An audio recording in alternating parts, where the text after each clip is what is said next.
गजाननं भूतगणादिसेवितं कपित्थजम्बूफलचारभक्षणम् उमासुतं शोकविनाशकारकं नमामि विघ्नेश्वर पादपङ्कजम्। गुरुर्ब्रह्मा गुरुर्विष्णु गुरुदेव महेश्वर गुरु साक्षात् परब्रह्म तस्मै श्री गुरुवे नमः। तस्मै श्री गुरुवे नमः। या कुन्देन्दु तुषारहारधवला या शुभ्रवस्त्रावृता या वीणावरदण्डमण्डितकरा या श्वेतपद्मासना या ब्रह्माच्युतशङ्कर पवित्रभिः देवैः सदा वन्दिता। सा मां पातु सरस्वती भगवती निषेधाढ्यापहा निषेधाढ्यापहा।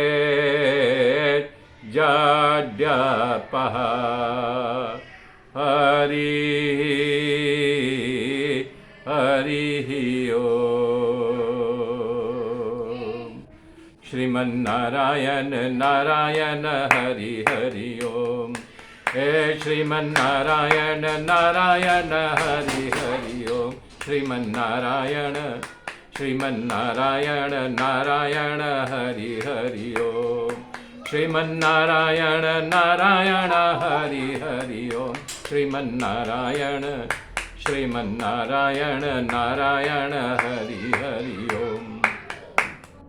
हे श्रीमन्नारायण नारायण हरि हरि ओम। श्रीमन्नारायण नारायण हरि हरि ओम। ओम परमात्मने नमः। ओम नमो भगवते वासुदेवाय। मेरे मित्रों, कल मैंने बताया था श्री राम जी से माताएं मिली, उन्हें आदर के साथ दिव्य स्वागत करके महल में लाया गया और सारे नगर जनों को जैसे प्राण का संचार हो गया, सब खुश हो गए। तब इसके बाद गुरु वशिष्ठ जी ने सीताराम का राज्याभिषेक कराया। राम जी का राज्याभिषेक को स्वीकार किया और पिता की तरह प्रजा का पालन करने लगे।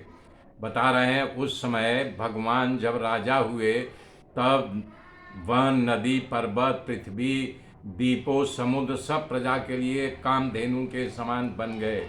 किसी को दुख, व्याधि, वृद्धावस्था, शोक, पीड़ा, थाक कुछ नहीं सताता था। राम राज्य का एक बात विशेष उल्लेख है कि जब आदमी मरने की इच्छा जब तक नहीं करता था तब तक मौत उसको आती नहीं थी। कह रहे हैं कि राम राज में गुरु वशिष्ठ के पास से कितना यज्ञ श्री राम जी ने कराया था। कहने का मतलब खुद अपने आत्मा का ही पूजा कर रहे थे। और यज्ञ की समाप्ति के बाद भगवान राम जी होताओं को जो स्वाहा करते थे उनको पूर्व दिशा दान में दिया और यज्ञ में ब्राह्मण ब्रह्म बन करके जो बैठे थे उन्हें दक्षिण दिशा अर्पित किया। यज्ञ में जो विधि विधान की व्यवस्था करने वाले थे उनको पश्चिम दिशा अर्पण किया।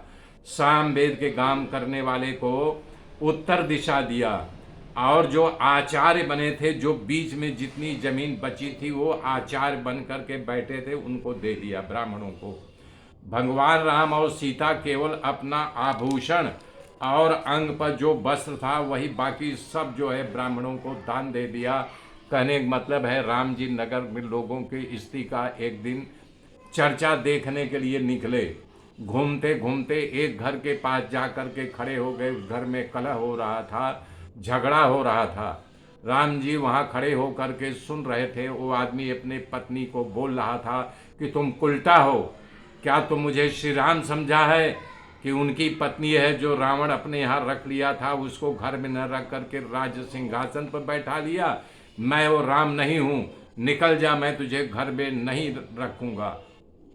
इस प्रकार से और गए। बाकी नगर में चर्चा यही सुनी तो उनका कोमल हृदय बहुत दुखी हो गया।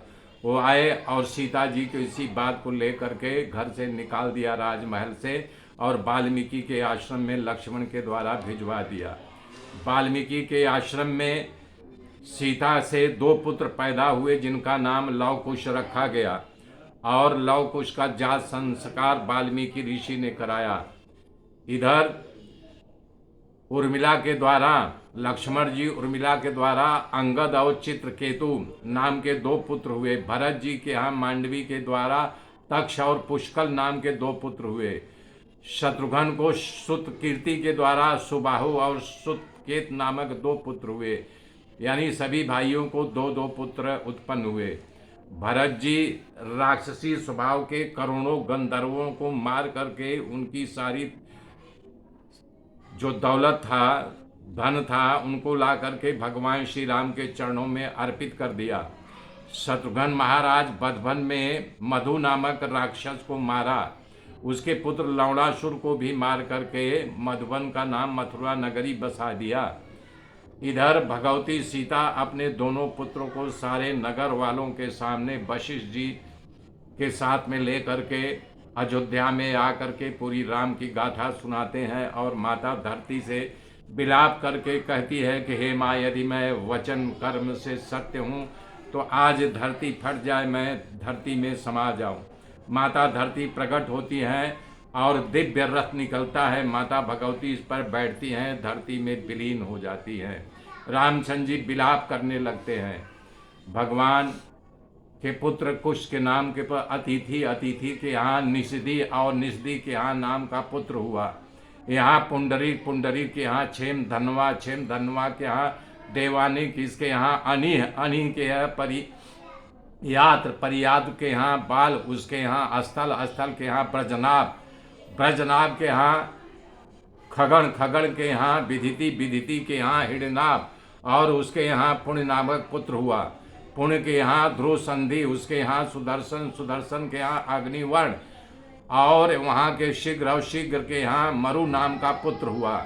मरु प्रीशुश्रुत यहाँ, उसके यहाँ संधि के यहाँ अमर्षण, और उसके यहाँ मत्स्वान के यहाँ विश्वाद नाम का पुत्र पैदा हुआ।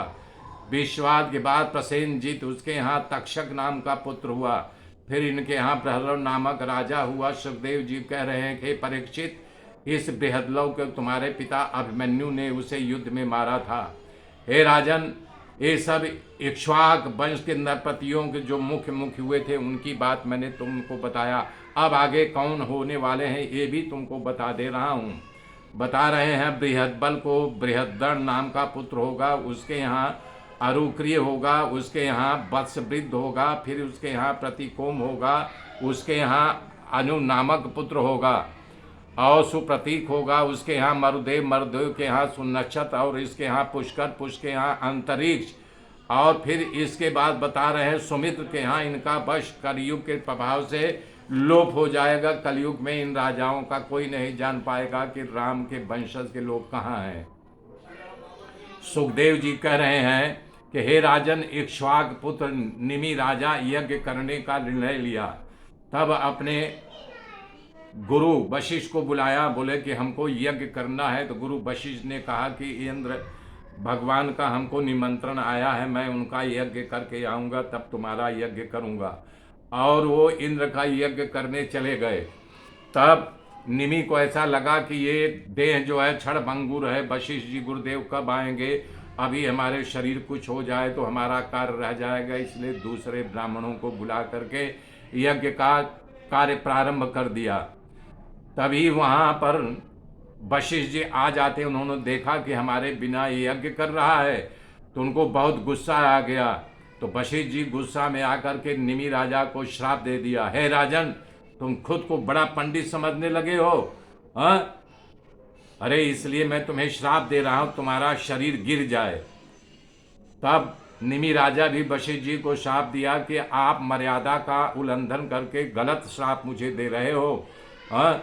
हमको तो यज्ञ करना ही था, आप नहीं आए, देर हो रहा था, तो ये शरीर क्षणभंगुर है, ऐसा सोच करके हमने यज्ञ प्रारंभ किया। मैं भी तुमको श्राप दे रहा हूँ, तुम्हारा भी शरीर गिर जाए। दोनों का शरीर गिर गया। तब बता रहे हैं वरुण द्वारा स्वर्ग की अप्सरा के गर्भ से फिर वशिष्ठ जी का जन्म हुआ। इधर निमि राजा का जब शरीर गिर गया तो उनके शरीर को सुगंधी पदार्थों में सहेज कर रखा गया। यज्ञ का जो देवता लोग आए थे, जब यज्ञ पूरा हुआ तो सारे ब्राह्मण देवताओं से प्रार्थना करने लगे कि हे महाराज, जो यानी कि इनका निमि का शरीर गिरा हुआ है, यज्ञ का कार्य पूर्ण हो गया, अब इनको जीवन दान दीजिए।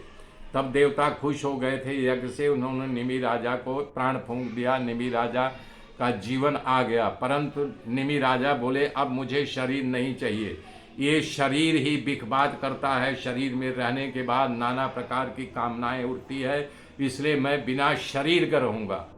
हे ऋषियों, हे राजा निमि बिना शरीर के विदेह प्राणियों के आंखों में अपनी इच्छा के अनुसार निवास करेगा और वहाँ बैठ करके सूक्ष्म शरीर से भगवान का भजन करेगा। पलकों का बंद होना और खुलना ये निमि राजा का संकेत होता है। तब वो लोग निमि राजा के शरीर का मंथन किया, उसमें से एक पुत्र उत्पन्न हुआ। निमि राजा के अंगों से जो पुत्र उत्पन्न हुआ उसका नाम जनक हुआ।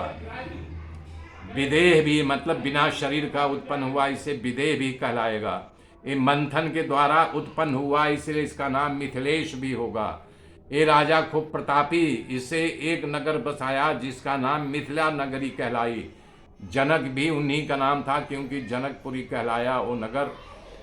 ये जनक राजा के यहाँ सुनैना द्वारा उदावसु नामक पुत्र हुआ, उसके वहाँ नंदीवर्धन। मेरे मित्रों, नंदीवर्धन के आगे कल गाथा सुनाऊंगा। तब तक के लिए जय श्री राम, जय श्री राम, जय श्री राम।